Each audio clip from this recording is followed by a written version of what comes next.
Hello guys, this is EAG and welcome back to my channel. Welcome to What We Know So Far, or Wish the. And in this series, this is the kind of preview, like, before episode, when I talk about a few theories that I might have. We look at the synopsis and talk about, what the next episode could be of Doctor Who. This week we're looking at Spyfall Part 2. We know very little about Spyfall, but we do have a few things to talk about. Last week was the massive reveal of the Master, and this is interesting because we've seen the development from the Master turning good in Missy, in terms of Missy, Michelle Gomez, when she played the character in Series 10 and 9 and 8. And with her departure from the show after basically dying and choosing not to regenerate, I think it was always going to be difficult for them to bring the Master back, and how they did that would have had to have been clever, because you can't just like throw him in and then go, oh look, the Master's back now.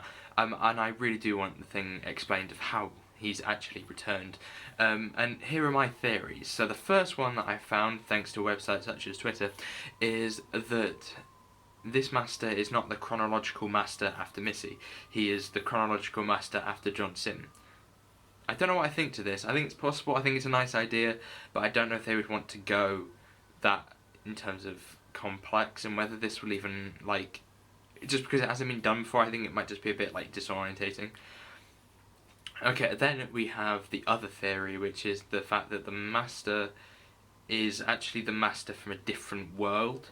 Right, so this is my theory, right? We see this moment when we have loads of, like, different worlds, when they're looking at the spy maps and they see there's spies all over the world, and then it duplicates, so there's actually, like, 8 or 9 of them. A bit like in the Arrowverse when they've got, like, hundreds of planets, right? Well, there's 50 odd, but still. What if this Master is actually from a different universe, not our actual Master? It will explain why he's a bit unhinged, and it would mean that all of the development done with Missy is not completely wasted on this new Master. There is also Yaz, and I do not believe that Yaz is in the clear yet. It is possible, as we see, the Master has, like, shrunk the real version of O, shrunk him and put him in a little box, matchbox, which he threw away. But still, he kind of bugged me, the fact that he threw it away, even though he's like, you've got to keep it like a real version, and then he throws it.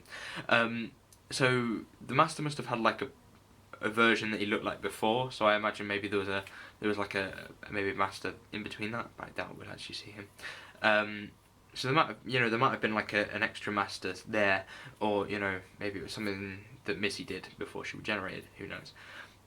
But I think it's a bit complicated, isn't it? But yeah, then we come to this idea that what if Yaz is the same sort of thing as this O guy? What if Yaz has been replaced with a replacement, and this replacement is like some kind of bad guy that they've placed in there instead of Yaz, and then they'll reveal that later on in the series on Sunday. I'd really love this episode to be a lot more Doctor and Master focused, and just play between the duo themselves and not really think about the companions. I don't see the companions doing a lot else, to be honest, during the episode. I imagine they're going to be stuck in the plane for a lot of it, and then at the very end they get saved. So what I want to see is that I want to see this Master and this Doctor have conflict, and I want to see them talk, and I want to see their ideas, and the Master trying to convert the Doctor, and the Doctor trying to convert the Master to being good. That kind of stuff, that dynamic, is something that I really want to see more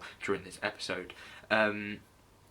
Because obviously they didn't really do it at last episode. There's also the fact that Master says that this whole world that the stuff that you've been living has been a lie, and this could be a really cool time to try and develop some of that. Well, it's just like the two of them together. Okay, so like imagine the bad guy putting the Doctor in a situation that he knows she will struggle with. I don't know, maybe the fact that to win this conflict she has to kill someone. Maybe the fact that she's put between two people. Either she kills one guy, or like, do you know that scenario when you hit someone with a bus, but then like, do you go into the person that you know or the person that you don't know?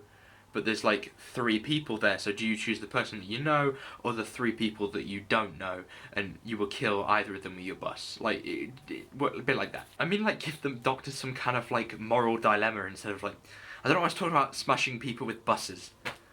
And then those creatures that we see during most of the episode, those light things, I don't think that's their pure form, and I think we will see their pure form on Sunday. And those creatures, I think, from a classic episode, the Vordels, and they're from the Key of Marinus. Marinus? I can't pronounce it. Every single word I can't pronounce, I will type at the bottom so that you can try yourself. So, I think that these creatures will, be those things. They have the right kind of head, which is right. So these creatures look a bit like this, and then the heads of those creatures are also ones similar to some of the shots that you can see in Spyfall Part 1. Chibnall is a fan of Doctor Who, so there's no reason why he wouldn't bring back something that he liked that maybe not many people know about, that kind of stuff. So we kind of got to wait and see what he's got underneath his sleeve. I nearly said what's underneath his trousers then, I'm not going to lie. I think this one is going to be like the proper test. This is the full story. Part 1 gave us the big reveal, but it seemed to be quite generally well received. But what I'm concerned about is them actually not doing this second part justice to the first, so that the second actually isn't that good. World Enough in Time was a brilliant episode, and then the Doctor Force was kind of just... it was alright. And that kind of stuff is something that I really don't want to see with Spyfall Part 2. I'm really hoping for something good. I'm really looking forward to seeing this Master in action. Hopefully he can do a great job, and I think he will do. And if he's going to be the Master for the next few years, I'm going to be happy.